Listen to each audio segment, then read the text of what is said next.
안녕하세요. 20년 지기의 친구가 제 아내와 불륜을 저질렀습니다. 아내와 고등학생 딸과 함께 조용히 살아가던 중이었죠. 특별할 것 없는 일상이지만 저에게는 소중한 가족이었습니다. 그저 평범하게 묵묵히 일하고 집에 돌아와 가족과 시간을 보내는 것이 전부였던 사람이었죠. 그런데 제 인생을 산산조각 낸 사건이 벌어졌습니다. 그것도 가장 믿었던 사람, 20년 지기 친구의 배신으로요. 제 친구는 고등학교 시절부터 20년 넘게 함께한 사람이었습니다.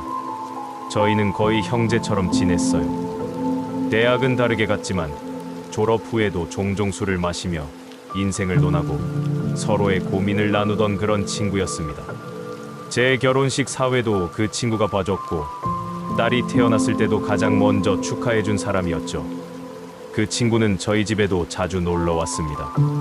아내와도 편하게 지내고 딸아이도 삼촌하며 잘 따랐어요. 아내는 이 사람만큼 믿을 수 있는 사람 없다고 말할 정도였죠. 저는 그 말을 1도 의심하지 않았습니다. 왜냐면 저 역시 그를 가족처럼 생각했으니까요. 그런데 어느 날 딸아이가 학교에 간 사이 테이블 위에 놓인 핸드폰 화면이 켜져 있었어요. 알림 하나가 떴는데 눈길이 갔죠. 오늘도 그날처럼 나올 수 있지 라는 메시지였고 보낸 사람 이름은 제 친구였습니다. 처음엔 그냥 이상한 느낌 정도였습니다. 뭔가 오해겠지 싶었죠. 딸아이가 삼촌 하며 친하게 지냈으니까. 하지만 뭔가 찝찝한 기분이 계속 맴돌았습니다. 아이가 예전보다 말도 줄었고 아내도 요즘 부쩍 말수가 줄었어요. 이상했습니다.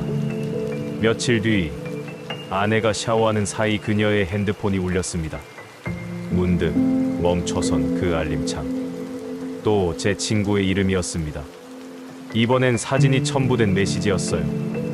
너무 충격적이었습니다.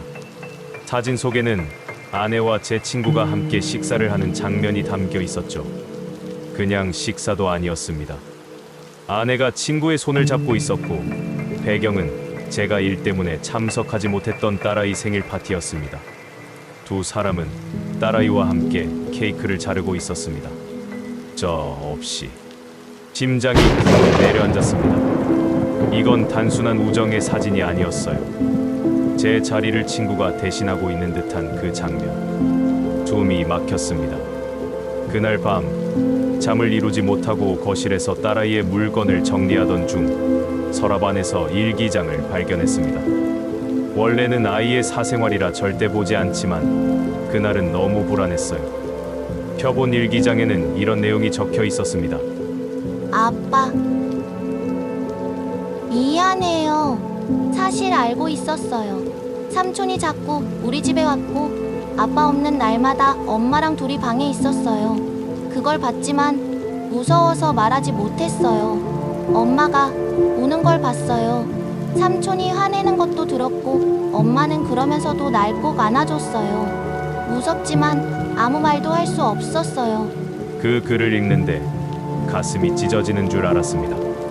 딸이 그런 상황을 알고 있었고 저에게 말도 못한 채 혼자 끙끙 앓고 있었다니 눈물이 나더군요. 그제야 모든 퍼즐이 맞춰지기 시작했습니다.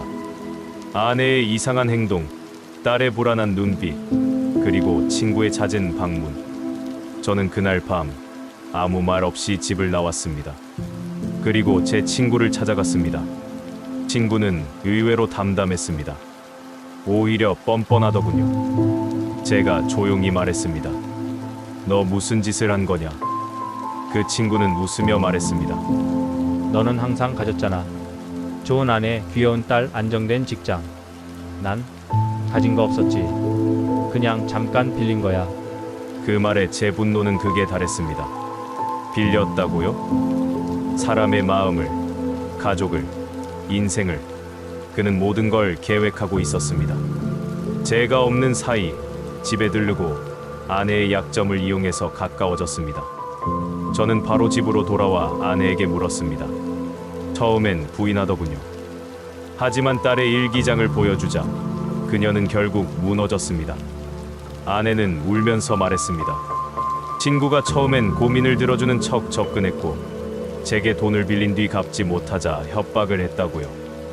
딸에게 해를 가하겠다고 하며 아내를 위협했고 결국엔 그 지경까지 갔다고요. 믿기지 않았습니다. 아내가 그런 협박을 받고 있었다는 것. 왜 나에게 말하지 않았냐고 묻자 그녀는 말하더군요. 그 사람이 당신 핸드폰을 도청하고 약점을 이야기했어. 당신도 위험할까봐 무서웠어. 그날 이후 저는 회사를 쉬고 본격적으로 조사에 들어갔습니다. 친구가 빌린 돈의 흐름, 그동안의 행동들, CCTV, 문자 기록까지 하나하나 모았습니다. 동시에 그 친구가 다른 사람들에게도 사기를 쳤다는 사실을 알게 됐습니다. 저는 변호사를 선임했고 피해자들과 연락을 취해 공동으로 고소장을 작성했습니다. 그렇게 몇 달 뒤 그 친구는 결국 구속됐습니다. 재판 결과는 징역 5년. 그날 법원에서 얼굴을 마주했을 때 그는 이렇게 말하더군요. 그래도 내 딸은 날 좋아했잖아. 그 말에 저는 주먹이 나갈 뻔했습니다. 하지만 딸의 얼굴이 떠올라 간신히 참았습니다. 여기서 끝이 아니었습니다. 저는 조용히 그 친구가 운영하던 SNS 계정을 정리했고 그가 쓴 악의적인 소문과 거짓 정보들 그리고 피해자들의 증언을 엮어 다큐멘터리 형식으로 유튜브에 정리해 올렸죠. 100만 조회수를 넘기며 그는 더 이상 어디서도 얼굴을 들고 다닐 수 없는 사람이 됐습니다. 또한 그는 숨겨둔 통장을 통해 모아둔 불법 자금을 가지고 있었습니다. 저는 법적으로 이를 추적했고 일부 피해자들과 함께 손해배상 청구 소송까지 진행했습니다. 그의 전 재산 대부분이 피해자들에게 환수됐습니다. 타이다요? 전 그가 평생 지은 죄값을 그대로 받아가길 원했을 뿐입니다. 단순히 감정적인 복수가 아니라 그가 깬 신뢰, 무너뜨린 가정, 상처 입은 아이의 마음까지 하나하나 되돌려받기 위한 싸움이었죠. 지금 제 가족은 많이 상처받았습니다. 아내와는 긴 시간 대화를 나눴고 아직도 마음속의 갈등은 완전히 해소되지 않았습니다. 하지만 딸의 눈빛이 조금씩 밝아지는 걸 보며 다시 시작하기로 결심했죠. 여러분, 가족이란 건 피로만 이어진 게 아니라 신뢰로 유지되는 거라는 걸 이번에 알았습니다.